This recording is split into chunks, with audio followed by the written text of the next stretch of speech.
Hello மக்களே, எல்லோருக்கும் வணக்கம். நாம் இன்றைக்கி செய்ய போகிற ரெசிபி வாழைக்காய் கோலா உருண்டை தான். இது ஒரு நல்ல ஈவினிங் ஸ்நாக்ஸாக இருக்கும். நீங்களும் உங்கள் வீட்டில் செஞ்சு பாருங்கள். இந்த வாழைக்காய் கோலா உருண்டைக்கு தேவையான இன்க்ரீடியன்ட்ஸ் எல்லாம் நான் சமைக்கும் போதே போடுறேன், அப்போ உங்களுக்கு சொல்கிறேன். வாங்க எப்படி செய்கிறதுன்னு இந்த வீடியோவில் பார்க்கலாம். அடுப்பை பற்ற வச்சுக்கலாம். ஒரு கடாயில் தண்ணி ஊற்றி வச்சுக்கலாம். 2 வாழைக்காயை போட்டு நல்லா கொதிக்க வைக்கலாம். நல்லா மூடி போட்டு கொதிக்க வைக்கலாம். இப்போ நல்லா வாழைக்காயெல்லாம் வெந்துருச்சு. அதை எடுத்து ஒரு பாத்திரத்தில் வச்சுக்கலாம். நீங்கள் நல்லா சூடு ஆறுனதுக்கப்புறம் அதை பெரியங்க.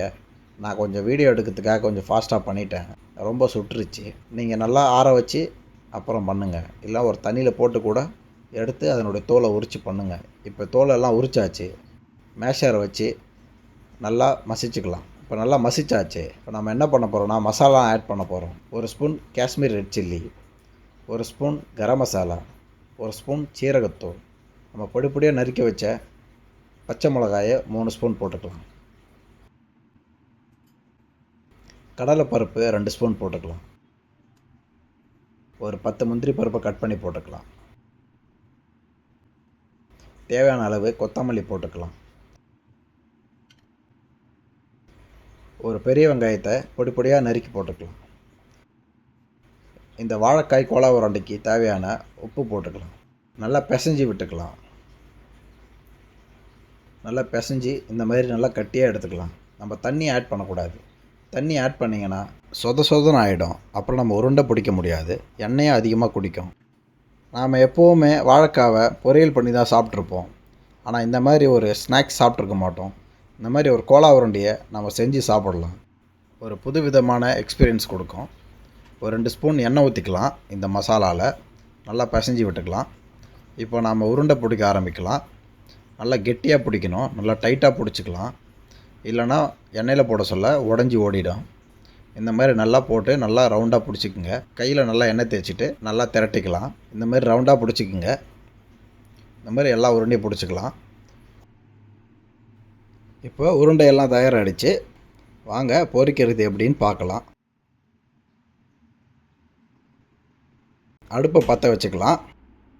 இப்போ நாம் அடுப்பில் ஒரு கடாயை வச்சு கோலா உருண்டை பொரிக்கிறதுக்கான எண்ணெயை ஊற்றிக்கலாம். எண்ணெய் நல்லா சூடாயிருச்சு.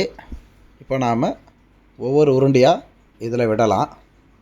பொறுமையாக விடணும், இல்லைன்னா மேலே எண்ணெய் தெரிச்சிடும்.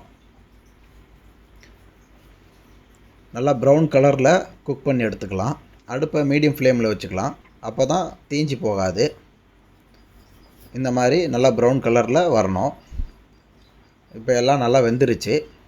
நாம் எடுத்துக்கலாம் கோலா உருண்டையை. சுவையான வாழைக்காய் கோலா உருண்டை தயார். நீங்களும் உங்கள் வீட்டில் இந்த மாதிரி வாழைக்காவை செஞ்சு சாப்பிட்டு பாருங்கள். நல்லா சாப்பிடுங்க, நல்லதையும் சாப்பிடுங்க, லைஃப்பை என்ஜாய் பண்ணுங்கள். சுவையான ஒரு ஈவினிங் ஸ்நாக்ஸ் தயாராகிடுச்சு. நல்லா மழை வரும்போது இந்த மாதிரி ஸ்நாக்ஸை நீங்கள் செஞ்சு வச்சுக்கிட்டு ஒரு டீயை ஒன்று வச்சுக்கிட்டு நல்லா சாப்பிட்டிங்கன்னா செம்மையாக இருக்கும். நீங்களும் அதை எக்ஸ்பீரியன்ஸ் பண்ணி பாருங்கள். இந்த மாதிரி ஒரு கோலா உருண்டையை செஞ்சு சாப்பிட்டு டேஸ்ட் எப்படி இருக்குன்னு கமெண்ட்டில் சொல்லுங்கள். இந்த வீடியோ உங்களுக்கு பிடிச்சிருந்தா என்னோடய சேனலை சப்ஸ்கிரைப் பண்ணுங்கள், லைக் பண்ணுங்கள், ஷேர் பண்ணுங்கள் அண்ட் கமெண்ட் பண்ணுங்கள். மறக்காமல் நோட்டிஃபிகேஷன் பெல் பட்டனை கிளிக் பண்ணுங்கள். அப்போ தான் என்னோடய வீடியோ உங்களுக்கு உடனே வரும். தேங்க்யூ ஃபார் வாட்சிங்.